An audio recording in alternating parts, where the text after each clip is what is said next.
আসসালামু আলাইকুম বন্ধুরা, আজ আমি তোমাদের ঈর্ষান্বিত ছোট্ট হলুদ পিকুর গল্প শোনাবো। এক গ্রামে সুন্দর জঙ্গলের মধ্যে ছিল ছোট্ট এক পাখি, যার নাম ছিল পিকু। পিকু ছিল একটি ছোট্ট হলুদ রঙের চড়ুই পাখি। পিকু সব সময় অন্য পাখিদের মতো সুন্দর ও রঙিন পালক চাইতো। সে সব সময়ই অপর পাখিদের দিকে ঈর্ষান্বিত দৃষ্টিতে তাকিয়ে থাকত। একদিন পিকু তার বন্ধুকে বলল, আমি কি করে তোমাদের মতো সুন্দর পালক পাবো? তার বন্ধু কোকিল বলল, পিকু, আমাদের সবার নিজেদের নিজস্ব সৌন্দর্য আছে। তোমার হলুদ পালক কেমন উজ্জ্বল! ঈর্ষা থেকে মুক্ত হও আর তোমার নিজের সৌন্দর্য খুঁজে নাও। কিন্তু পিকু বন্ধুর কথা শুনে মোটেই খুশি হয়নি। সে তার ঝরঝরে পালকগুলো দেখে একদম খুশি থাকতো না। সে প্রত্যেক দিনই ভাবত, কেন আমার পালক অন্যান্য পাখিদের মতো সুন্দর আর রঙিন নয়? একদিন পিকু জঙ্গলের ভেতরে হাঁটতে হাঁটতে একটি বিশেষ পুকুরের সন্ধান পেল। সেই পুকুরে একবার ডুব দিলেই নাকি পাখির পালক পরিবর্তন হয়ে যায়, এই ধারণা পুরো জঙ্গলে প্রচলিত ছিল। পিকু পুকুরে গিয়ে চুপচাপ ভাবল, এই পুকুরে ডুবে আমার পালক হয়তো পরিবর্তন হবে আর সবার মতো আমাকেও অনেক সুন্দর দেখাবে। এই বলে পিকু পুকুরে ডুব দিল। তবে তার পালক পরিবর্তন না হয়ে পুকুরের কালচে মাটি তার শরীরে লাগলো আর পিকুর পালক হলো কালো।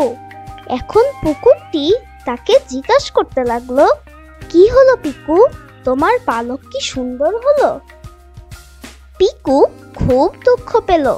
সে জানলো যে এই কালো পালক কারো কাছে ভালো লাগছে না। তখন সে ঘরে ফিরে এসে খুব কান্না করলো।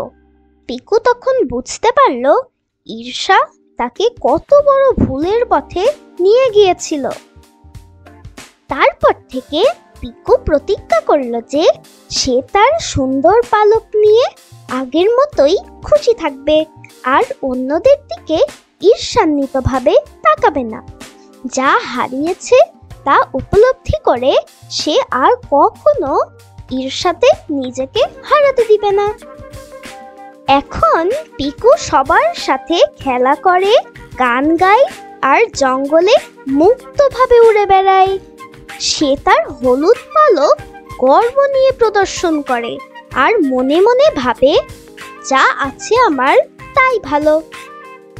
আস্তে আস্তে অন্য পাখিরাও পিকুর মধ্যে যে পরিবর্তন এলো তা দেখে খুশি হলো। সবাই তার সাথে বন্ধুত্ব করতে শুরু করলো। পিকু অনুভব করলো ঈর্ষা আসলে বন্ধুভাবাপন্ন নয়, ভালোবাসা আর স্বীকৃতি আসল জিনিস।